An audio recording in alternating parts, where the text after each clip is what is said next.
ประเทศนอร์เวย์บ่ได้ถ่ายรูปไปให้เราเบิ่งฮะแต่ไปพาสั้นนะบ่ใส่เราได้บุญแน่คืออยู่ตัวนี่ส่งสิเป็นสีเหลืองไปเรื่อยจ้ะจะน้อยก็เป็นสีเหลืองเนี่ยจะน้อยใส่เข้าไปแล้วถามอาตมาเรื่อยอยู่ว่าเป็นจังได๋อุ่นดีบ่นะประห่มส่งไปอาตมาก็บอกอาตมาบ่ได้ใส่ว่าซั่นอาตมาเอาให้พอออกไม่ออกใส่เบิดสีมันบ่เข้ากับผ้าคันผ้าไปห่มปิดสีจีวรนั่นแหละสีจีวรบ่ยังเลยเด้เป็นสีนั่นเลยบานเขาก็สิว่าเป็นโยมนะเป็นโยมสีผ้ากับสีโยมใส่คนละสีจะว่าเวลาซื้อของมาให้พระเจ้าประสงค์นี่ต้องให้มันสีมันให้มันได้นะได้ตามที่เพิ่นใส่กันสีบ่ได้ซื้อไปก็บ่ได้ใส่กันที่ซื้อไปถวายวัดบ้านของวัดบ้านอย่าไปซื้อของวัดป่าเด้นะเพราะว่าสีมันคนละสีนะเวลาเพิ่นเข้างานประชุมเวลาไปประชุมกันนะเขาเจ้าก็ต้องมีสีของเขาเจ้าบ้านก็สิซื้อมาถวายพระใส่วัดป่าก็เป็นอีกสีนึงนะคนละสีนะจังว่าเวลาซื้อของไปถวายพระแต่ละวัดแต่ละว่านะก็ต้องเบิ่งนะต้องเบิ่งสีนำเป็นใส่บ่จะคอยที่เกิดประโยชน์นะกษัตริย์มันไปใส่สีบ่คือกันไปเข้าหมู่นะก็เจ้าก็ว่าบ่แม่นว่าธรรมดาดอกมันก็บ่เข้าหมู่นะสีคนละอันซ้ำก็ไม่ออกพากันมานั่งมื้อนี้นะก็ใส่สีขาวนะก็ลองมีคนนึงใส่สีแดงสินะสมมุติเนาะคันแม่นเฮาไปงานนั่นปฏิบัติธรรมเนาะงานพระเจ้าถือศีลอุโบสถ18นั่นนะกันไปใส่สีแดงนะมันก็มีความแตกต่างมันก็บ่เข้าหมู่นั่นน่ะตามหลักการง่ายๆธรรมดานะบ่ต้องให้มันเข้ากับหมู่นะเข้ากับหมู่ของสายวัดป่าเพิ่นก็ใส่นี่ละประมาณนี้ละนะสีเข้มสีออกสีกักแกนขนุนนะเกิดว่าสีย้อมน้ำฝาดนะสีย้อมน้ำฝาด สมัยตะกี้เพิ่นย้อมเอาใส่แกนขนุนย้อมแต่ว่าครั้งสมัยพระพุทธเจ้าเนี่ยอาตมาบ่แน่ใจว่าสมัยตะกี้สิมีแกนบักหมี่ย้อมบ่นะแต่ว่าก็ใส่เข้ามาใส่เป็นย้อมน้ำฝาดนะย้อมน้ำฝาดแต่ว่าบ่ได้ใส่เจาะจงมาเป็นชนิดว่าเป็นแกนบักหมี่แกนขนุนนะเขาใส่แต่ว่าเป็นย้อมน้ำฝาดนะแกนไม้ย้อมน้ำฝาดนะตัวนี้นะซึ่งเข้ามาพิจารณาเอามันก็เป็นแกนไม้นั่นแหละอะไรมันสามารถเอาไปย้อมแล้วก็มันเป็นสีออกมาย้อมผ้าได้เป็นสีออกมาเป็นนะเป็นสีขึ้นมานะสีธรรมดาออกเหลืองๆคือเฮาละก็ใส่เข้ามาก็สีก็จะงัวนะก็จะงัวนะสีก็จะงัวนะก็สิมีในพระวินัยอยู่นะเวลาอีหยังอย่าไปย่างไก่งัวเพราะว่านะอยู่ในพระวินัยธรรมะลงนั่นแหละเพราะว่าเดี๋ยวงัวมันสิส้นนะงัวมันสิส้นเพราะว่าสีผ้าเนี่ยของพระนี่มันสิเป็นเกื้อนกับงัวนะคืองัวสีคืองัวกระโดนนี่แหละคือประมาณนี้แหละโดยความหมายคือแบบธรรมะใส่นี่แหละนะสีย้อมแกนย้อมน้ำฝาดนะตัวนี้ซึ่งสมัยแต่บวชตะกี้บวชน้ำกันตะกี้บักทิดโจอายของกันกูว่าเจ้าอายโมนั่นผู้ที่เล่าคู่มือเล่าก็บ่ค่อยปกติแล้วเห็นบอกทีละมาวัดตอนเล่ามาเอารถออกรถใหม่ติดจ่อยออกรถใหม่นั่นมาเจอมันนั่นแหละคือบักทิดโจบวชพร้อมกันสมัยตะกี้ มันใส่เขาย้อมแกนบ่เขาย้อมแกนสีมันสวยเกิดจะมานี่แหละย้อมไปเลยก็จะเป็นแนวนี้นะมันสิขำไปจักน้อยแต่ว่ามันสิบอกสีดำบานตะกี้สมัยตอนไปบวชตะกี้พระกันเฮ็ดศาลาหลังคุมื้อนี่ละ เฮ็ดเป็นช่องหน้าต่างเฮ็ดบานเกล็ดตะกี้ไปเฮ็ดพากันเฮ็ดเองแล้วเนี่ย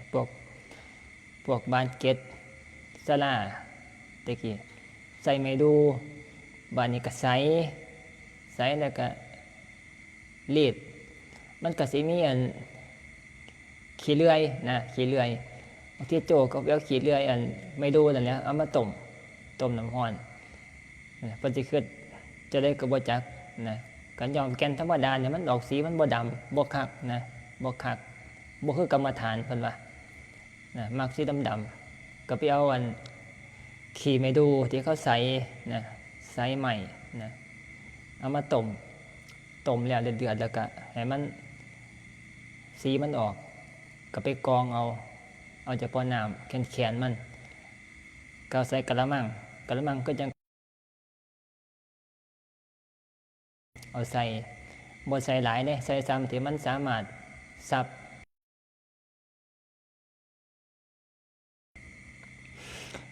เอาไปลงใส่ย้อมนะจากผ้าสีแนวนี่ธรรมดาเฮานี่เป็นสีดำปึ๊ดเลยเด้ดำบ่เป็นเขียวเลยแนววันแนวไม่ดูเนาะไม่ดูดำเลยบ่คือแก่นเลยไม่ดูนี่เอาไปต้มนี่บาดเอาผ้าไปย้อมนี่ออกไปสีดำแตกต่างกันเลยมานั่งน้ำกันคุ้มผ้านั่งน้ำกันนะรูปมีอยู่วัดถ้ำรูปแต่มันที่กี่ว่าท่านมีอันนี้มันใส่รูปล่างพิมพ์เอาเป็นล่างกันแผ่นมานะสมัยตะกี้ว่ากันถ่ายรูปตะกี้รูปไอ้กล่องเนี่ยใช่กล่องกันเงี้ยหรอกแค่นอนรุ่นนั้นตะกี้ถ่ายเก็บไว้ตะกี้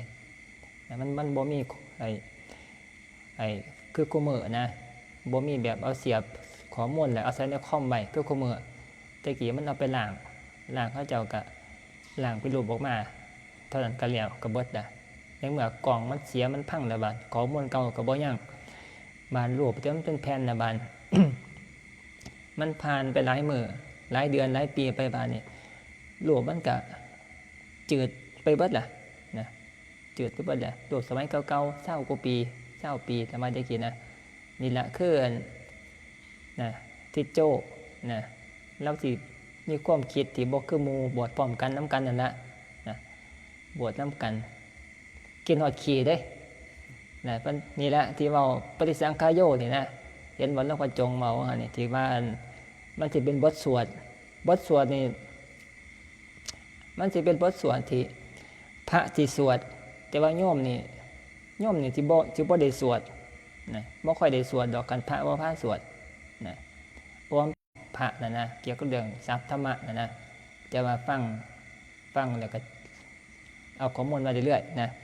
ก็เกิดว่าสุตตะมยปัญญานะการศึกษาการฟังนะข้อมูลเกี่ยวกับเรื่องทรัพย์ธรรมะนะพระเพิ่นนี่สิใส่สิเอิ้น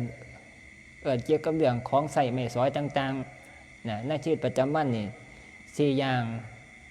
ประใส่เข้ามาปัจจัย4นะปัจจัย4บางคนนี่ก็เข้าใจแต่ว่าเพิ่นเอิ้นว่าปัจจัยนี่เฮาก็ไปจำมาแต่เงินนะเงินนึงก็ถูกอยู่นะแต่ว่าปัจจัย4มันนี่มี4ลงปนนี่ก็4อย่างนะจำแนกแจกแจงออกไปเป็น4อย่างคือร่วมหมวดหมู่นั่นนะร่วมหมวดหมู่ไว้เป็น4อย่างจะค่อยสิสามารถที่จะเว้าได้ง่ายนะเว้าได้ง่ายแล้วก็สามารถเข้าใจกันนะจีวรกับหมวดผ้าหมวดแพร่นะเข้ามาจีวรเพิ่นใส่เข้ามาปฏิสังขายโยนิโสจีวรังปเดเสมามินะเราพึงพิจารณาโดยแยบคายแล้วนุ่งห่มจีวรนะแปลมันนะไม่ใช่เพื่อความเพลิดเพลินสนุกสนานนะไม่ใช่เพื่อประดับพระกระบอกไปนะแปลมานะแต่มากก็บ่ค่อยได้สวดตอนนี้อยู่ผู้เดียวนะบทนี้ก็เลยเลื่อมไปเนี่ยพวกเล็กเขาอยู่น้ำกันมีพระบวชนำกับพระสวดมนต์พวกบทพวกนี้ก็จำได้เบิดนะแต่ว่าตอนนี้มัน อยู่ผู้เดียวมันบ่ค่อยได้สวดบท มันบทหลายอย่างก็เลื่อมไปเนี่ยแหละนะส่วนมากมันสวดพวกกันนี่ย่อๆเอานะย่อๆเอานะนี่นะโดยความหมายก็คือมาเพิ่นให้พิจารณาจีวรนะเวลานุ่งห่มนี่บ่ได้นุ่งห่มเพื่อประดับตกแต่งนะ บ่ได้เพื่อให้เกิดความสวยความงามนะแต่ว่าให้นุ่งไปเพื่อว่าให้ป้องกันเหลือบยุงลมแดดนะป้องกันเหลือบยุงลมแดดนะเพื่อบำบัดความหนาวนะเพิ่นบอกว่าเพื่อบำบัดความร้อนนะความหมายเพิ่นนะแปลนะปฏิสังขายโยจีวรังปะเสวามินะเบาไปหลายๆอย่างที่นั่นคือจีวรแต่ว่ามันคำว่าจีวรน่ะมันรวมไปเบิดทั้งผ้าบ่ได้ร่วมหมวดหมู่มันนะคำว่าปัจจัย4นะพวกสบงหรือว่ากับเวลาก็เป็นผ้าเนี่ยคือใส่กับหมวดจีวรเบิดนะพวกผ้าสบงผ้ากันฝนผ้าน้ำฝนต่างๆนะเป็นผ้าเนี่ยเพิ่นรวมอยู่ในอาหารเบิดนะเกี่ยวกับเรื่องจีวรนะจีวรนะตัวนี้บานเพิ่นก็เว้าไปเรื่องหมวดที่2บานเกี่ยวกับเรื่องบิณฑบาตคือพวกอาหารทุกอย่างนะเกี่ยวกับเรื่องอาหารนะปฏิสังขายโยปินดาปาตังปฏิเสวามินะเพิ่นว่าเราย่อมพิจารณาโดยแยบคายแล้วฉันบิณฑบาตนะก่อนจะฉันบิณฑบาตให้พิจารณาซะก่อนนะปกติเฮาก็บ่เคยพิจารณานะแม่นอยู่ว่าพอนี่ตั้งแต่เกิดมาบ่ทันเคยมีความคิดในส่วนบ่เคยมีคนสอนเลยตัวนี้มีเฉพาะธรรมะพุทธเจ้าบอกให้พระเจ้าประสงค์ก่อนจะฉันบิณฑบาตให้พิจารณาซะก่อนนะก่อนจะฉันเห็นบอกว่าสินั่งพิจารณาซะก่อนนะนั่งแล้วก็พิจารณาอาหารในนิรบาตนี่นะฉันเพื่อว่าให้มีกำลังในการปฏิบัติธรรมบ่ได้ฉันเพื่อความเมามันอร่อยนะบ่ได้ฉันเพื่อให้เกิดความเมามันเกิดกำลังพลังทางกายนะแต่ให้ฉันเป็นไปเพื่อนะปฏิบัติธรรมนะเพื่อบำบัดโรคเป็นว่าบำบัดโรคก็หมายถึงว่าโรคหิวการหิวนี่ก็เป็นโรคชนิดหนึ่งนะเวลาได้กินข้าวฉันข้าวเข้าไปแล้วก็โรคความหิวนั่นก็หายนะเพิ่นบอกสินะความหมายบอกโดยย่อๆนะโดยเข้าใจความหมายนะพิจารณาก่อนเวลากินเข้าไปก็พิจารณาไปนำนะบ่ได้เกิดอารมณ์เข้ามาเจือปนนะบ่ได้เกิดความกินพิจารณาเห็นว่าเขาเคยฟังอยู่บ่นิทานเกี่ยวกับเรื่องประวัติชาดกชั่วโชคนะกินแซ่บหลายวันนี่บ่ได้พิจารณาปฏิสังขายโยกินข้าวท้องจนสิเต็มแล้วก็บ่ว่าเต็มนะเต็มแล้วก็บ่ว่าเต็มก็ญาติเขาของดีนะบ่เคยพอของดีบ่เคยพอของแซ่บนะกินแล้วก็บ่คิดว่าร่างกายมันมีพอดีของมันอยู่นะญาติเขาอาศัยตัณหาเป็นเครื่องกินนะใส่ตัณหาเป็นเครื่องขับเคลื่อนในการกินญาติเขาไปมาแล้วบาดนี้ก็ท้องแตกเข้ามานะภาษาของเงิน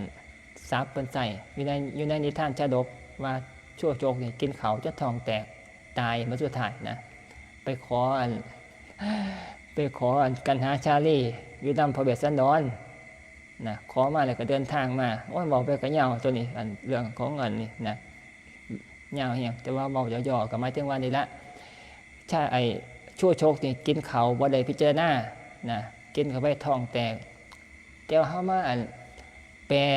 หรือว่าเข้าใจถ้าบ่เข้าใจเนี่ยก็บ่แม่นท้องแตกคือจังลูกโป่งแตกเด้ คำว่าท้องแตกเขาสิเข้าใจว่าท้องมันก็จะแตกปุ้งออกก็จังลูกโป่งนะก็จังลูกโป่งเขาเป่าเกินเต็มแล้วก็มันแตกปุกออกนะก็บ่แม่นแนวนั้นดอก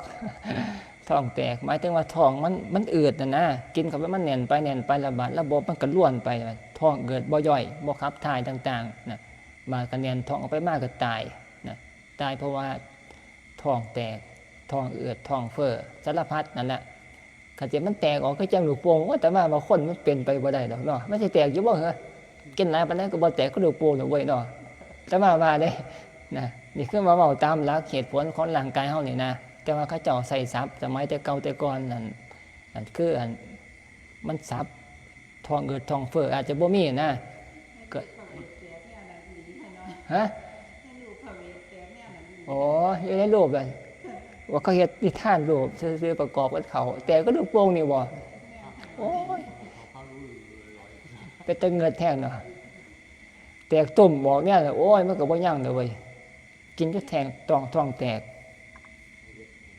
ท้องอืดนั่นละ จะมาบอกว่ามันคือนะท้องแตกนะชู้โชคกินหลายแห้งโพดนะนี่ละคือพระเจ้าประสงค์ว่าไหนพิจารณาซะก่อนแล้ก็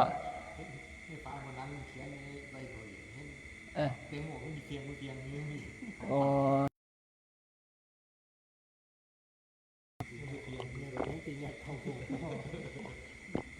ยัดข้าวโพดพะโล้เนาะ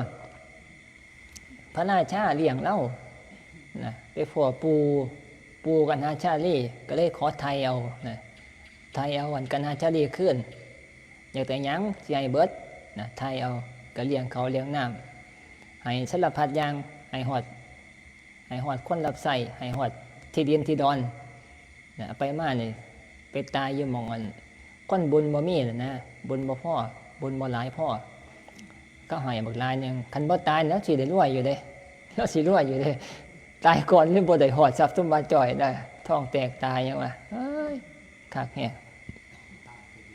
ท้องแตกนั่นนะจะว่าเฮาเวลากินก็ใส่ตัวนี้เอาไปใส่ในเบิดนั่นน่ะถ้ามาของพระก็ดีนะเป็นโยมปฏิบัติธรรมก็เอาไปใส่มันก็อันเดียวกันนะเพื่อให้เกิดความบ่ประมาทในการใส่สอยทุกอย่างนะแต่ว่าโดยร่วมก็ย่อเข้ามาอยู่ในอันเครืออาตมาว่าน่ะในอันจีวรวิตบาทเจนาชนะยารักษาโรคก็ไม่โยมนี่ก็แจกออกไปบานก็เกี่ยวกับเรื่องการอยู่การกินนั่นแหละกินนะมันก็หลายไปกว่าเขาเช้าเขาเที่ยงเขาแรงเวลาไปกินน้ำพวกห่างร้านไปเที่ยวก็ไปซื้อของกินต่างๆนะ เท่ากับใส่ตัวนี้เป็นตัวพิจารณานะเป็นธรรมะอันเดียวกันนะธรรมะอันเดียวกันบางครั้งเงินข้ามกำเกี่ยวกับบ่หลายบ่พ่อจะสินะมีหนี้มีภาระหลายต้องส่งเสียลูกหลานเรียนหนังสือจะสินะต้องซื้อกับข้าวกับน้ำบางครั้งเวลาสิไปซื้อของที่มันฟุ่มเฟือยในการกินเล่นนะที่มันแพงจะสินะเฮาก็ใส่หลักตัวนี้ในการพิจารณานะพระพุทธเจ้าเพิ่นว่าเพิ่นว่านะบ่ได้ให้กินเพื่อความเมามั่นบ่ได้กินเพื่อความประดับตกแต่งบ่ได้กินเพื่อสิอ้างไผจังซี่นะเฮาก็คิดว่าพิจารณาเบิ่งตอนนั้นใจของเฮามันเป็นอีหยังคืออยากกินจังซี่นะสมมุติว่าอยากไปกินหัวฉลามนะสมมุติที่มันแพงเนี่ยนะมันค่อยคือนะอยากกินหัวฉลามบ่เคยกินจักเทื่อจังซี่นะเงินบ่พอแต่ว่าก็อยากกินจังซี่นะก็คิดเบิ่งจังซี่นะกินเข้าไปแล้วมันสิอิ่มอยู่โดนปานใดนะมันสิฮอได้บ่สินะไปกินหัวฉลามแพงๆจังซี่นะกินอาหารภัตตาคาร5 ดาวจังซี่นะไปเทียบเบิ่งมากันเฮาไปกินเนี่ยน่ะก็อิ่มเท่อเดียวนะต่อไปมันเบิดมันย่อยมันสลายไปในท้องมันก็หิวคือเก่าแต่ว่าต้องไปลงทุนไปเสียเงินซื้อหลายพันหลายหมื่นนะบานกันเฮาอดเอาห้ามเจ้าของคือห้ามความคิดเจ้าของความอยากกันแหละนะห้ามความอยากเจ้าของเนี่ยเฮาก็บ่ไปกินเฮาก็ไปซื้อพวกส้มตำข้าวราดแกงหรือบ่ก็ซื้ออาหารตามสั่งสินะมันก็ประหยัดลงบักหลายหนึ่งเงินก็เหลือใส่เอามาใส่ใจในส่วนที่มันสิเป็นประโยชน์ต่อกันแล้วต้องชีวิตเจ้าของทีนะเท่ากับพิจารณาสิก็เกิดมาปฏิสังขารโยนะใส่ธรรมะนะเอาเขามาซอยนะซอยในการเหตุให้เขาเกิดความมัธยัสถ์อดออมบ่ใส่ฟุ่มเพ้อตัสินะมันก็เขากำลังข้องไงปฏิสังขารโยเปลี่ยนตาปาตังปฏิเสวามินะมันจะมีธรรมะหลายระดับเลยธรรมะในการเสียชีวิตธรรมะในการเอามาละกิเลสจะละกิเลสจะหาเจ้าของนะเอาไปโยมกับใส่เกี่ยวกับเรื่องเอามาใส่ในการดำรงชีวิตที่ว่ากันที่เป็นสอนพระเจ้าประสงค์นี่สอนเพื่อมาบ่ให้มันกำเริบเสืบสารความอยากเจ้าของนะไม่มีการระมัดระวังหักหามความคิดเจ้าของเกี่ยวกับเรื่องกิเลสตัณหานั่นนะในการเป็นอยู่ในชีวิตประจำวันการนุ่งห่มจีวรการกินการอยู่อาศัยต่างๆนะมันจะก่อที่บ่มีความนะ ดิ้นรนใจมันก็จะสงบประมาณนั้นนะตัวนี้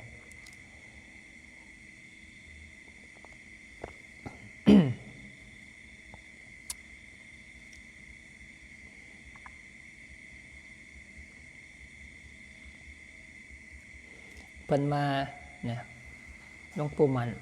หลวงปู่เสาครูบาอาจารย์เพิ่นสิแม้แต่พระพุทธเจ้าแล้วเพิ่นว่า เวลาฉันอาหารอย่าฉันให้มันอิ่มเพิ่นว่าฉันกาว่าให้มันเหลือหาค่ำสิอิ่มนะเฮากาเอานะฉันให้มันเหลือหาค่ำนะอย่าให้มันอิ่มค่ำมาหาค่ำนี่ก็คือว่าเฮาไปกินน้ำลงไปลงก้นมันสิอิ่มพอดีเพิ่นว่านี่เป็นธรรมะพระพุทธเจ้าเพิ่นสอนอยู่ในพระวินัยนะนี่ธรรมในวินัยการสอนเกี่ยวกับการคบการฉันนะฉันให้มันเหลือหาค่ำอย่ามันอิ่มนะหมายถึงว่าฉันไปแล้วบานี่ใกล้สิอิ่มกามาอีกหาค่ำการฉันเข้าไปอีกมันสิเต็มพอดีอิ่มพอดีนะแต่ว่าคือเฮาให้มันขาดอยู่หาค่ำมาก็กินน้ำลงไปมันสิอิ่มพอดีเพิ่นว่านั่นแหละการฉันเขาพระเจ้าประสงค์เพิ่นให้ฉันจังซี่นะเพิ่นบอกสอนเบิดเลยพระพุทธเจ้าสอนทุกอย่างการเดินการย่างการนั่งทุกอย่างสารพัดอย่างการใช้ชีวิตนะการพูดการจาทุกอย่างนะปฏิสอนระเบียบสอนวิธีการปฏิบัตินะธรรมะพระพุทธเจ้ามีเบิดนะบอกพระสอนพระนะจังว่าเกี่ยวกับเรื่องที่บอกเกี่ยวกับเรื่องการกินกะว่ามันสิอิ่มหาค่ำมันให้เศร้าให้กินน้ำนะมันสิพอดีนะบางคนทางเขานะทางเขาไปมาท้องอืดท้องเฟ้อนะบ่ย่อยก็มีปัญหาจังซี่นะบางคนก็อาศัยปากเป็นตัวแซ่บไปกินตำบักฮูจังซี่นะโหว่ามันกินหลายน่ะท้องสิเสียเวลาสิเดินทางเห็นบ่สมมุตินะตัวนี้เอามาใส่ได้คือกันเด้เวลาสิเดินทางจังซี่นะข้าเจ้ามีตำบักฮูมาตำสั่วบ่สมมุตินะผู้มักตำสั่วตำบักฮูนะข้าเจ้าเฮ็ดแซ่บจังซี่นะก็กินเอาว่าสั่นนี่นะกินจนยันบ่ได้กินยันอันนี้กินไปแต่ว่าฮู้ว่าเจ้าของสิเดินทางอยู่สิขี่รถอยู่จังซี่นะก็กินเข้าไปเอาไปมาบาดนี้บ่ได้ปฏิสังขารโยบ่ได้พิจารณาบ่ได้คิดบ่ได้อ่านอีหยังกินละบาดเวลาเดินทาง มันก็ไปเจ็บท้องปวดทายอยู่น้ำทางมันก็เป็นปัญหานะเป็นอุปสรรคนะเป็นปัญหาเป็นภาระได้หลายอย่างนะแต่ว่าการพิจารณาคิดว่าเวลาตอนนี้สิเดินทางเฮาอยากอยู่เฮาก็อดเอาบ่กินนะเฮาพิจารณาไปว่าเดินทางเดี๋ยวมันสิไปยากหมู่ยากคณะเดี๋ยวท้องสิเสียจังซี่นะนี่มันสอนนะการเอาธรรมะไปใส่นะในการคบการฉันนะแม่นอยู่บ่พอนี่แม่นเบิดได้มีแต่ธรรมะพระพุทธเจ้าได้บอกนะปกติเฮาบ่ได้บอกกันได้หมดนี่นะบ่มีผู้ใดมาสอนตัวนี้ได้นะตัวนี้พระพุทธเจ้าบอกสอนเบิดตัวแนวที่มันอันนี้นะการใช้ชีวิตทุกอย่างนะ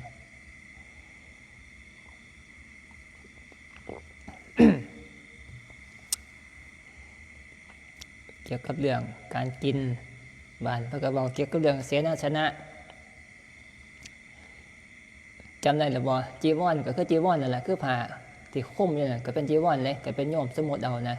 เป็นโยมเป็นผ้าใส่เลยเป็นแนวนางก็เป็นผ้าคือกันจะได้หมดนะจีวรบิณฑบาตคือของกินของอยากทุกอย่างนมเนยทุกอย่างก็เป็นของกินของอยากบ้านหมวดที่3เพิ่นว่าเสนาสนะก็หมายถึงมาที่อยู่อาศัยพวกเห็นบอกเวลาพระเจ้าประสงค์เพิ่นสิใส่ศัพท์ที่ว่าไปสร้างเสนาสนะนะสร้างเสนาสนะ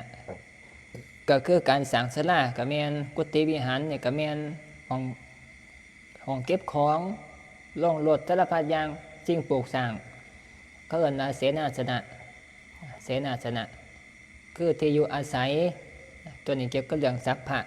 พระเจ้าประสงค์นะมองอยู่อาศัยนะกันไม่ย่อมก็คือเฮือนคือซ่านนะพวกเฮือนพวกโรงครัวพวกสารพัดอย่างนั่นแหละนะเขาเอิ้นว่าเสนาสนะกันเป็นโยมมากันไปแปลไปเป็น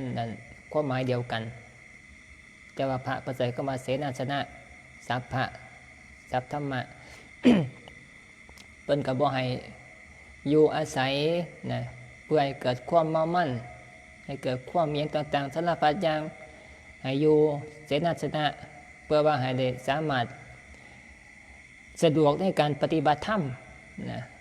ในการงานในการปฏิบัติธรรมนะปฏิสังขายโยเสนาสนังปฏิเสวามิเราย่อมพิจารณาโดยยับคายแล้วใช้สอยเสนาสนะนะไม่ใช่เป็นไปเพื่อความเพลิดเพลินสนุกสนานไม่ใช่เป็นไปเพื่อประดับไม่ใช่เป็นไปเพื่อตกแต่งแต่ให้เป็นไปเพียงเพื่อความนะเป็นไปได้ของอัตภาพนะเพื่อความสะดวกในการปฏิบัติธรรมนะเธอได้บอกง่ายๆนะนี่ในส่วนนี้นอนใจก็ได้นะนอนธรรมดานะนอนไปนอนดีหลายนะก็ขี้ขานตื่นนะตัวนี้ก็เป็นเกี่ยวกับเรื่องศีลข้อที่8ของเฮาเห็นบ่ศีลอุโบสถนะเพิ่นให้นอนบ่ให้นอนที่นอนไอเครื่องราชอันวิจิตรที่นุ่มที่สบายให้นอนสาดนอนสาดนอนที่นอนธรรมดานะที่บ่นุ่มจนเกินไปนะพวกภายในมีหนุนสำลีเพิ่นบ่ให้นอนก็สั่นผิดศีลอุโบสถได้นะพวกหมอนพวกกัน พวกที่นอนที่มันใส่นนนะผิดเด้ที่นอนใส่นนกันภาษาโยมเขาเอิ้นอีหยังอ่ะฮะเสื้อภาษาไทยเอิ้นเสื้อก็คือศาสตร์บัดภาษาลาวเฮาก็ใส่เสื้อคือกันแม่นบ่เอิ้นผูกที่นอนเท่านั้นเนาะเสื้อเอิ้นผูกนั่นน่ะที่มันยัดจำรีนั่นนอนบ่ได้เป็นอาวัตคันเป็นพระ เป็นโยมกับพระอาวัตคือกัน ผู้ใดไปนอนนะไปนอนยกเว้นป่วยเพิ่นให้โอกาสโยนะทุกอย่างที่บอกมานี่เพิ่นสิย้อนให้อยู่ยกเว้นภิกษุอาพาธโยมมันกับยกเว้นโยมอาพาธคือกันนะเพราะว่าเพิ่นเว้นให้โยเพราะว่าบางครั้งป่วยมานี่มานอน จะมาเห็นจะมานอนสมัยป่วยตอนอยู่บันซ้ำได้กี่นอนนับได้อยู่ได้ย้อนเบาะนอนโซฟาที่ซื้อมาอยู่อันผู้เป็นวัสดุตอนนั้นซื้อมาตอนนั้น14,000ซื้อมานั่งเพชรเคลื่อนเป็นโซฟานะแต่ว่าโซฟาเป็นแบบที่เขาพักกันอันนี้นะที่เขานั่งอยู่ในห้องรับแขกนะแต่ว่าเวลาป่วยตอนนั้นป่วยแห้งนอนซาเนี่ยเจ็บโตเบิดนอนบ่ได้นอนบ่หลับเลยพลิกหน้าพลิกหลังก็บ่ได้มันเจ็บแห้งยามป่วยนะตอนนั้นป่วยตอนนั้นบ้านไปนอนอยู่ทั้งโซฟาหนุ่มโซฟาเนี่ยก็เจ้าใส่หยังใส่เขายัดด้วยคือฟองน้ำนะของแพงนะก็ใส่อีหยังแต่บ่แม่นนุ่นแต่ว่าบ่ได้จ่อเบิ่งแต่ว่าเขาเจ้าเฮ็ดรุ่นใหม่เนี่ยเขาเจ้าเฮ็ดเป็นนั่นแหละใส่นุ่มๆจักแม่นอีหยังก็บ่จักแต่ว่าซื้อมาตอนนั้น14,000-15,000พุ่นเด้เดี๋ยวสิเอามาใส่อยู่ เวลาป่วยนอนเหยียดนะนอนทั้งบ่มันสิแม่นแนวพิงนำเลยนอนเหยียดเอาแต่ว่าจะค่อยรับได้นะจะค่อยรับจะค่อยอยู่ได้มันนุ่มมันบ่เจ็บโตนะเวลาป่วยเพิ่นยกเว้นอยู่นะยกเว้นนะคันมันมี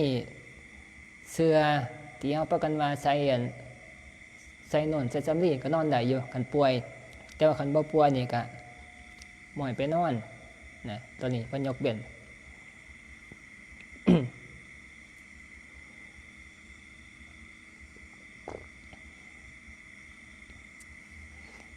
ที่มันเป็นที่ร่องนอนที่มันเป็นแบบธรรมดาแต่มาใส่ก็มือก็นอนที่ร่องนอนนั่นบางน้อยๆบางว่าได้บ่เจ็บโตแฮงแต่ว่าบวชใหม่ๆนอนสาดแหละนอนสาดบวชใหม่ๆว่าแต่มานอนอันนี้ว่าแต่มาอยู่นี่แหละมานอนอยู่นี่แหละอยู่บันซ้ำอยู่วัดธรรมไปแต่นอนสาดเพื่อนเดียวก็นอนตั้งเตียงจังสิก็ปูสาดเพื่อนเดียวจังสิก็นอนแต่ว่ามานี่ว่าโยมแม่เราซื้อมาจักตอนนั้น ดี๋ยวมันเป็นอันมันเสียนี่อันนี้ก็นอนก็นอนดีเว้ยรับดีอุ่นดีเวลาหนาวมามันก็อุ่นดีนะห่มผ้าใส่มันก็ทั้งเทิงมันทะลุมันก็บ่เย็นแห้งนะก็นอนสาดนี่แม่ใหม่ตอนปฏิบัตินี่ก็ก็ดีเด้อนอนแนวนี่มันเตือนไว้มันนอนบ่หลับปานใดนะฮอดตี 3 ตี 2มาก็ตื่นหัวเมื่อเองมันน่ะนะมันนอนบ่สบายแต่ละอันนี้สงมันเพิ่นให้นอนเพื่อว่าให้เป็นไปเพื่อว่าที่จะปราลบความเพียรคือปฏิบัตินะเพื่อปฏิบัติกันนอนดีหลายนอนฝูกโลตัดที่นอนที่มันนุ่มๆนอนแล้วมันจมเพิ่นนอนมันจมแม่นแถมมานอนตื่นตี 3คือพระนี่คือเอามาจำศีลอุโบสถนี่ตื่นแต่ตี 2หมดตี 3ตื่นบ่ทันเด้ตี 3ค่อยลุกออกจากบ่นอนนี่เพื่อสิมาฮอดตี 3เกิงบ่ได้โมขนั่งสมาธิจนตีละครั้งนี่พอสิมามันก็บ่ทันติล่ะคันสิตื่นตี 3นะก็สมมุติเนาะมานั่งสมาธิให้ได้แต่ตี 3ก่อนตี 3น้อยนึงแห่งดีก็ต้องเตือนพุ่นแต่ตี 2เคิงหมดเตรียมพร้อมล้างหน้าล้างตาเข้าห้องน้ำพุ่นไหนเพิ่นมาหอดเวลาเพิ่นกำหนดไว้มาตี 3มานั่งพร้อมเพียงกันอยู่ที่ศาลานั่งสมาธิจังซี่สิลุกมาเลยห่วยมันก็ฝันมาเลยติล่ะฝันมาเลยบ่ทันได้ตื่นอยู่เลยอาศัยว่านี่อันเพิ่นอันฟังมาทำกิจนโมสินะฝันมาเลยรับตามาเลยแต่มาเคยเปลี่ยนอยู่ตะกี้ใหม่ๆบวชใหม่ๆห่วยรับตายางเลยย่านบ่ทันเพิ่นตีละครั้งนี่เพิ่นตีละครั้งเนาะอยู่วัดธรรมวัดธรรม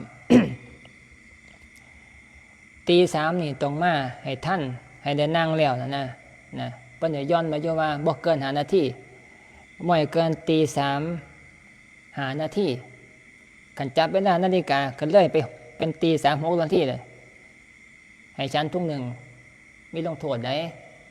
สมัยบวชมีมาตรการลงโทษได้ซ้ำทหารเนาะคันสิเว้าซื่อๆมันก็บ่ฟังมันลอยไปนะมันต้องมีการฝึกหัดเริ่มต้นต้องมีการบังคับให้ลงโทษมาตรการต่างๆนี่แหละเพิ่นตั้งขอวัดขึ้นมาตั้งขอวัดเนี่ยหมายถึงว่าการปฏิบัติกฎระเบียบก็แม่นกฎหมายก็ได้ใส่จังซี่ก็ได้กฎหมายก็ได้กฎระเบียบในการปฏิบัติสำหรับแต่ละวัดหรือบอกกฎระเบียบวัดในการปฏิบัติสำหรับตัวเจ้าของจังซี่นะต้องตั้งขอวัดขึ้นมาต้องมีระเบียบซะในการปฏิบัติในแต่ละวันบนว่าสิปล่อยไปตามยถากรรมปล่อยไปตามอารมณ์บ่ได้บ่เป็นบ่เป็นหยังกันไม่โยมเนี่ยก็สิปล่อยตามมันความรู้จะคอยไปเฮ็ดงานเฮ็ดเวียกเมื่อได้ขี้ข้านก็บ่ไปจังซี่ห้วยมันก็บ่เป็นเฮือนบ่เป็นซ่านบ่สามารถจะสร้างฐานะอีหยังได้เป็นคนที่บ่มีหลักบ่มีแรงต้องมีขอวัดเจ้าของคือหอดเวลาเตือนก็เตือนหอดเวลาลูกหนึ่งเขาก็ตะลูกหนึ่งเขาแม่นแท้ไม่ออกแม่บ้านใช่ป่ะสิไปฆ่าขี้ข้านเลยห่วยผู้ออกก็หายตลอดแล้วเนาะตะลูกหนึ่งเขาตะกี้ลูกหนึ่งเขาจะตี 4บุญคู่เมื่อทะเลบุญนี่แต่มาเห็นใจไปได้หน่อยเมื่อโตใหญ่โตสินนั่นตะกี้แต่มาแล้วก็ต้องลูกผ้าลูกหนึ่งเขาตะกี้นะตี 4ตี 5พุ่นเลยตรงลูกหนึ่งเขาลูกอันนี้นะคู่เมื่อนี่บ่ได้ลูกนั่นแหละเนาะลูกบอกคู่เมื่อนี่เขาลูกนั่นแหละบ่ลูกคือเก่าอยู่เนาะมาแต่มันคือมันมีไฟฟ้ามีพวกอันอะไรตะกี้มันนั่นเนี่ยบ่มีไฟฟ้าเนาะตะกี้มันใส่เตาถ่านลูกเกินดังไฟดังฟืนดังไฟใส่กระบองเอาขี้กระบองขี้ซี่เอาใส่น้อยนึงปั่นหน่อยๆแล้วก็จุดแล้วก็เอาถ่านค่อยๆกบเอาผ้าหมอพี่แต่ว่าตะกี้ท่านอยู่ไหนตะกี้เฮ็ดจังซั่นละตะกี้นี่มาจังว่าลูกแต่เด็กนี่คือการมานี่เว้ามาจังว่าเทียบเคียงเกี่ยวกับเรื่องขอวัดในการดำเนินชีวิตตอนนี้เว้าไป ออกง่ายๆบ่นี่ออกง่ายๆ เกี่ยวกับเรื่องขอวัดในการใช้ชีวิตโยมในการเดียวกันพระในการเดียวกันแต่ว่าภาษามันคนละอย่างก็คือใส่ศัพท์นะคนละอย่างแต่ว่าขันมาอันนี้ก็คือวิธีการปฏิบัติสำหรับของเจ้าของตัวตนเจ้าของในการใช้ชีวิตแต่ละวันต้องมีขอวัดเจ้าของ กันผู้ใดบ่มีข้อวัดในการใส่ชีวิตอยู่ของเจ้าของนี่นะมันก็บ่มีหลักบ่มีแรงนะคือบ่เป็นสาระแก่นสารนะบ่สามารถจะสร้างฐานะเจ้าของขึ้นมาได้นะฮอดเวลาขี้คร้านก็บ่เฮ็ดดูค่อยเฮ็ดจังซี่มันก็บ่ไหวจะมาพระเจ้าประสงค์นี่อาศัยข้อวัดกฎระเบียบเป็นเครื่องควบคุมพฤติกรรมเครื่องในการนั้นนะพาดำเนินนะต่อไปมันก็จะเข้าสู่อุเบกขานะเฮ็ดทุกอย่างเฮ็ดได้นะบ่ดีใจบ่เสียใจนะจุดมัน เพิ่นกับพาตีละครั้งตี2:50นะตีก่อนเวลา10 นาทีแต่ว่าร่วมคือตี3กำหนดอยู่ในตารางนะตี3มานั่งสมาธินะแต่ว่าผู้ตีละครั้งต้องตีก่อน10 นาทีตีเพื่อหยังไปยังคือบ่ตี3เลยคันตี3เลยหอดเวลาตี3ก็ตีละครั้งเมงมองเกินจังซี่เทื่อสิตีแล้วตีละครั้งนี่ใช้เวลาประมาณ 7-8 นาทีพุ่นเด้เทื่อสิจบนะเทื่อสิจบบ่ง่ายเด้บานเคยไปตี3ปั๊บเทื่อสิแล้วก็ตี30 นาทีเทื่อสิลุกอีกบานนี่นะมันก็คอยเยื่นไปเรื่อยนะเพิ่นก็เลยว่าให้ตีก่อนเวลา10 นาทีนะคือตี2:50ตีละครั้งผู้ตีนั่นว่าลูกก่อนม้วนให้ผู้ตีละครั้งคันไปตีละครั้งบ่ทัน ให้ปรับฉันทุ่งนึงกินข้าวทุ่งนึงนะลงโทษทุกอย่างเฮ็ดนี่ต้องมีการลงโทษนะลงโทษนะเป็นการปฏิบัตินะกษัตริย์มันก็บ่รับผิดชอบตัวหน้าที่นะกฎระเบียบนะอันเดียวกันบัดประคอกันเดียวกันมัดทำกระใส่คือกันเป็นการลงโทษฝึกหัดเพิ่นมาฝึกหัดนะเป็นการฝึกหัดยังเทื่อไก่แม่นผู้ใดบ่ตีละครั้งนี่หมู่ก็บ่เตือนคือกันเด้นะเสียหายเด้บ่ธรรมดาเด้ พวกตะกี้มันก็บ่ทันมีอันเนาะเว้าสมัยตะกี้เนาะอันโทรศัพท์ก็บ่ได้ใช้เด้บ่มีเด้นาฬิกาปลุกก็ซื้อมาใส่คราวเดียวก็ตายมันตั้งปลุกมันก็บ่ตรงตามเวลาตะกี้มันบ่ได้ดีกว่ามื้อนะซื้อไปซื้อนาฬิกาปลุกอันละ50 บาท60 บาทเข็มปลุกมันน่ะว่าตั้งไปใส่อยู่เวลาตอนตั้งใจปลุกมันตั้งในคราวเดียวเอาไปมาบาทเนี่ยมันก็แม่นตอนนี้เว้านาฬิกาก่อนนาฬิกาเนี่ยมันตั้งถูกหม่องมันอยู่แต่ว่าเวลามันปลุกเลยมันบ่ปลุกมันไปปลุกพุ่นไกลนึงเฮาเคยใส่อยู่ตัวเนาะนั่นแหละอันเดียวกันแต่มาใส่ที่โอ้ยสั่งให้นาฬิกาพุ่นได้นาฬิกามันเป็นเนี่ยแม่ไม้ดีอยู่มาตั้งรู้ไปหมุนหน้าหมุนหลังนั่นบานเนี่ยมันบ่ปลุกตามเวลามันเสียหายมันเอาไปมาเนี่ยเคยฉันทุกนึงก็ไปละบานเนี่ยก็เตือนด้วยมาเนี่ยบ่เชื่อนาฬิกาแล้วเตือนก็พูดเตือนตั้งแต่ตี 1ก็มีเตือนมาเตือนนางเฝ้าย่านนอนก็นอนมันสิลวงโอ้ยบ่กล้านอนปุ่นไหนไปมากกับเวลามันนั่งสมาธิก็หิวนอนที่บ้านไม่ลุกแต่เที่ยงคืนตี 1พุ่นน่ะมันเตือนกลางคืนน่ะนะนาฬิกาก็ฝากฝังเอาไว้ก็บ่ได้นาฬิกาก็ดีนะก็อาศัยมาฝากฝังแล้วก็ผู้ตีละครั้งบาดนะผู้ตีละครั้งนี่ทำบทบาทสำคัญเลยรับผิดชอบหมู่คณะเลยนะคันทุกว่ากันบวชนำกันหลายๆองค์เป็น10 องค์ก็ฝากก็มองไว้ก็ผู้เดียวผู้ตีละครั้งเพราะว่าตีละครั้งมันดังแห้งในวัดป่าตีบัดแห้งเลยได้ไม้นี่ปกติเกิงไม้ไปอันบ่อยแต่ตีละครั้งไหนจักอาทิตย์ผู้ตีแห้งแตกวัดมันแตกนะมันถือเล็กเนาะเล็กตะเบิดได้ละครั้งเกิงใหม่ดีปานนี้ก็สั่งใหม่แกงนี่ก็สั่งผู้ตีเนี่ยก็บ้าพลังมีแต่พวกหนุ่มๆไปบวชนะมันก็ตีบัดแห้งก็ดีตีที่แรกมันสิเคาะอยู่มันสิใจเตือนก่อนนะตีละครั้งกันผู้บ่เคยตีบ่เป็นนั่นละครั้งฟังเสียงก็หูจักโลดนะตีละครั้งบ่ง่ายเด้เทื่อสิตีเป็นนั่นนะที่เห็นบอกที่เพิ่นว่าอัน10 ปีอาบน้ำบ่หนาว20 ปีคุยสาวบ่เบื่อ30 ปียังก็บอกไปแล้วนะบ่สุดท้ายมันสิไปลงอยู่หม่องอันช่วงนึงมันสิช่วงประมาณ70 ปีตีละครั้งดังบ่ม่วนนั่นนะดังตีละครั้งบ่เป็นดังบ่ม่วนนั่นนะจังหวะพระนี่ตีละครั้งนี่มันสิมีจังหวะอยู่มันสิใจเตือนก่อนมองขึ้นก็เป็นจังหวะมันมองเว้นช่วงก็มองสินะ นะมันสิเป็นรอบมัน3รอบเพิ่นว่านะแม่นคันผู้ใดตีละครั้งเป็นบ่เป็นนี่ฟังเสียงก็หูจักว่าผู้นี้ตีบ่เป็นนะตีบ่ม่วนตีบ่เป็นจังหวะนะมีจังหวะใดแต่มาไปเห็นตอนนั้นสมัยที่คู่ชาวบ้านบวช คู่ชาวบ้านน่ะนะเท่าล้านนั่นนี่นะล้านยังเกาะยืนยงสมัยแล้วบวชตะเกียแต่มาตอนน่ะแต่มาบวชแต่มัน2พรรษา3พรรษานี่แล้วบวชอยู่วัดประคอพรรษานึงไปทำวัดไปลงปฏิโมกข์วัดประคอตะกี้เธอเวียนคู่ชาวบ้านตีละครั้งมันบวชตอนนั้น กอดข้อละครั้งก็ได้ตีเลยเด้บ่ธรรมดาเด้เพราะนี่เอาจริงแห้งนะจับขวดมันน่ะนะเพราะว่าเขาตีละครั้งมันสิหอยไปเนาะคือแนวเนาะตีแล้วมันโยนแล้วมันไปนำตีมันเป็นจังหวะนั่นน่ะมันโยนไปมันไปเฮ็ดจังหวะบ่ได้แต่ว่ามันโยนนี้ตีกาจะเอาบ่ถึกพอดีกอดข้อไว้เลยผู้ขาแข้งใส่เลยใส่จังซี่นะบ่ค่อยอยู่นะเขาใส่มันโยนนะโอ้ชาวบ้านเอาจริงแห้งในตอนนั้นนะโอ้ยขาแข้งไปเห็นแล้วตีละครั้งว่าเพิ่นเอาจริงแห้งว่าซั่นนะผู้เฒ่าแล้วบวชตอนนั้นกับอายุกับประมาณ น่าจะประมาณสักสิเกษียณเกือบเกษียณเนี่ยมั้งตอนเนาะประมาณนั้นเคลื่อนหลังประมาณ18ปี19ปี19ปีตอนนั้น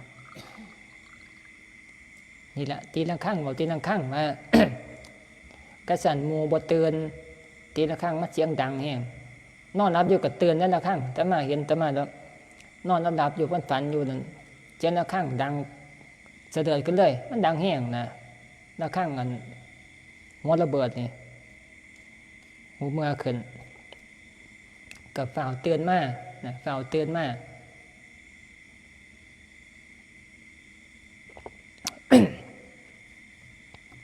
ตื่นมาก็มานั่งนะนั่งภาวนานะนั่งภาวนาล้างหน้าล้างตาตะเกียบตะมากก็บทล้างหน้าล้างตาบทใหม่ๆพรรษาแรกใหม่ๆนี่ก็บ่ได้คิดว่าสิมานั่งให้มันสดเสื่อนหยังดอกมาให้มันทันเวลานะทันเวลาก็บ่ล้างหน้าแล้ว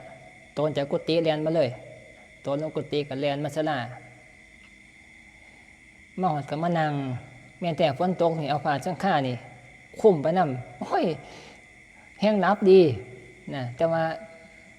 อาศัยว่าข้างกับไฟนะข้างกับไฟแม่นรับอยู่กับบ่ให้เกิน3เทื่อเพราะว่านั่งสมาธิเนี่ยก็สิให้เอากาไฟจวดกาไฟเขียดนะจ้ากาไฟเอามาข้างเต้าหัวนั่งชั่วโมงนึงจากตี3หอดตี4นี่ชั่วโมงนึงนี่เสาแรงเลยร่วมกันนี่ห้ามตกเกิน3เทื่อการตกเกิน3เทื่อนี่ ชั้นทุ่งนึงนะอันเดียวกันกฎระเบียบนะชั้นทุ่งนึงบ้านนี้ก็ข้างแต่ว่าเพิ่นสิยกเว้นมันคันหับได้บ่เป็นหยังบ่นับ หับได้โอ้เก่งเด้อพระนี่เก่งคือกันเด้แต่มาเห็นเนาะโอ้ยหับเสยเด้อแม่นแท้งมันบ่แม่นหยังดอกเขาเอิ้นว่าสติปกติเฮาหลับนี่เนาะเฮานั่งหลับนี่เฮาข้างกับไฟไว้มันตกลงเฮามาสิทันเนาะแม่นบ่มันก็ตกเพิ่นปอแรกไปพุ่นตอนนี้พระมันย่านมันเคยตกแต่เคยกินข้าวทุกนึงนะย่านแห้งปฏิกิริยาไวแห้งมันสิมีความรู้สึกว่าคันมันสิลงปั๊บนี่มันฝ่าวเตือนแล้วมันฝ่าวมือไปหับเอาก่อนนะเก่งแห้งเลยแต่มาอยู่นำกันพูดพานี่เขาก็เก่งเนาะมันเป็นเรื่องวิธีการนั่นเกินว่าอย่างการสู่เอาตัวรอดเจ้าของนะซ้ำก็พวกที่เขาเจ้าไปโลภกันนั่นแหละมันมีวิธีการเอาตัวรอดเวลามันเข้าตาจดมันได้แท้นะนี่คือกันพระคือกันนะเก่งแห้งเว้ยหับแม่นแห้งแต่มาคือกันแต่มาก็หับแม่นคือกันการว่ามันสิเงือบลงแล้วเสือเนาะเกือบลงก็หับท่านนะสินะก็บ่นับนึงนะก็บ่ทันนับกันกาไฟตกใส่เพื่อนดังแคบนับนะนับเท่านึงก็ตกไป3เทื่อน่ะ กินข้าวถุงนึงเอาไปมาเลยบัดกันขี้ข้านบ่มาเลยบัดกินข้าวเปล่าแต่ข้าวเหนียวกลับบ่ให้นะมันก็มีต้องโทษไปเรื่อยๆนะที่แรกเฮ็ดผิดธรรมดานี่บิณฑบาตมาโยมเขาสิขอดอาหารใส่ในถุงให้มัดอย่างดี นั่นเท่ากับมัดเจียวกันเพื่อจะกินเจียวก็เอาเจียวถุงเดียว ถุงน้อยๆเลือกเอาโหลดเอามาหอดมาเทเอาเลือกเอาโหลดถุงนึงอยากกินทอดไข่ก็ให้เอาทอดไข่ถุงเดียวนะเขาอะไรปานใดก็ได้แต่ว่ากลับให้ถุงเดียวเลือกเอาจะสิหน้าความหมายนั่นนะนั่งเทื่อมันมีเขาเฮ็ดหนึ่งปลามาหนึ่งปลามันบ่เฮ็ดว่าใส่เจียวนู่กันเว้ยใส่คนละถุงนะโอ้อยากกินหนึ่งปลาก็อยากกินแต่ว่ากันหนึ่งปลาบ่มีเจียวมันว่าสิแซ่บเนาะหนึ่งปลาต้องกินกับเจียวได้ก็สิแซ่บก็จะมันข้าวนะกะเจียวแต่เจียวมันก็บ่ได้หนึ่งปลาบาดนี้โอ้ยทรมานแฮงเลยนะการปฏิบัติหมายถึงว่าการบวชปฏิบัตินั่นนะมันก็ทุกข์อยู่ในขณะที่เฮ็ดแต่ว่าก็ม่วนมานี่นะม่วนมันได้สู้ได้แข่งกันมันได้ เอาไปมากันอยู่ได้เฮ็ดได้ไปมามันก็ค่อยเก่งขึ้นมานะจากเคยหิวนอนมันก็เศร้าหิวนอนเพราะมันย่านก็เอิ้นว่าเป็นการสร้างสติขึ้นมาที่แรกเขาสิบ่ทันมีสตินะเว้ามาถึงแต่มาเว้ามาถึงว่าแบบที่มันยังหิวนอนอยู่นะที่แรกมันเตือนก็คือลูกมาแล้วก็บ่ล้างตามาแล้วก็มานั่งสมาธิเลยที่แรกก็เป็นนั่นน่ะโยมคือกันเป็นนั่นบาดมันน่าไปมาบาดมันหิวนอนมันง่วงมันได้กินทุ่งนึงมันก็หาอุบายหาวิธี ในการต่อสู้นะที่แรกก็ว่าสิสู้สิบ่ให้กินทุ่งนึงนั่นแหละความหมายไปมาบาดสู้ไปสู้มาแล้วบาดนี้มันก็เริ่มเกิดสติขึ้นมาก็เป็นการสร้างสติสัมปชัญญะขึ้นมานะสร้างขึ้นมาไปมามันก็คอยเก่งขึ้นความหมายเนี่ยนะการปฏิบัติธรรมเฮาคือกันแต่ว่าการเฮามันบ่มีการลงโทษบาด จะว่ามันแก่ยากเฮาญาติโยมเฮาบ่ได้มาบวชนะเพราะว่าผู้ใดสิไปบังคับให้เฮาไปกินถุงนึงไปสิไปบังคับลงโทษเฮามันก็บ่มีมันก็เอาตามศรัทธาเจ้าของบ้านคันเว้าเอาตามศรัทธาบ้าน ศรัทธาเจ้าของนี่มันก็แก่เจ้าของบ่ได้คันติดอันใดอยู่ก็ยากแฮงที่จะไปผ่านเกี่ยวกับเรื่องจะได้จุดนั่นนะเกี่ยวกับเรื่องกิเลสนั่นแหละว่าง่ายๆนิวรณ์น่ะกิเลสน่ะเพราะเฮาจะได้จุดมันยากเพราะมันบ่มีการลงโทษบ่มีการขอวัดในการปฏิบัติคือพระนี่คันปล่อยไปบ่มีการลงโทษกันก็จะมาบอกบ่มีการให้ฉันถุงนึงบ่มีการให้ฉันเข้าเป่าไปมาบ่ทันเวลา นะก็ปล่อยไปตามยถากรรมมันบ่เป็นพระเลยบ่เก่งเลยในการมานั่งสมาธิเนี่ยรับบวชเมื่อแรกฮอด10ปี20ปีคือเก่ามันบ่ได้ฝึกหัดเข้าใจบ่พอนี่นั่นละเดียวกันพระมันอาศัยการครูบาอาจารย์เพิ่นบังคับแล้วก็มีการลงโทษมีการบอกการสอนกันมันก็เลยเอาไปมาค่อยต่อไปเอาไปมากก็เริ่มค่อยๆเก่งขึ้นมาบาดมาเทียบโยมเฮาบาดนี่เฮาเฮ็ดตามยถากรรมเฮานะมันก็เลยบ่มีผู้ต่อผู้ลงโทษนะบอกนี่ก็เครียดความหมายเนี่ยนะเอาง่ายๆซะมันก็เลยอยู่ค่าอยู่หม่องเก่าปฏิบัติธรรมจนหอดตายมันก็คันผู้บ่เก่งอีหลีแท้ๆบ่มีบุญแท้ๆมันก็อยู่หม่องเก่านี่แหละบ่ง่ายเด้สิฝึกเจ้าของแม่นอยู่บ่แน่นข้าหม่องเดียวเนี่ยบ่ไปไสมาไสนะนี่แหละเหตุผลที่มันยากเฮาเป็นโยมนะนี่เขาลงคอยเออคือของก็กลางเลยเขียพูดนั่นแล้วต้องใจนั่นนี่ตามเผาต้องมีการอันนี้นะต้องมีการตรวจสอบนะมันแล้วก็สิเก่งนะต้องเป็นแนวนั้นใดนะบอกมาถึงว่าพระ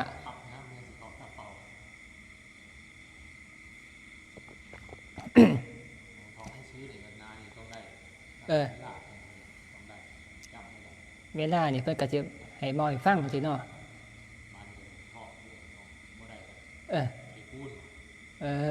นั่นแล้ว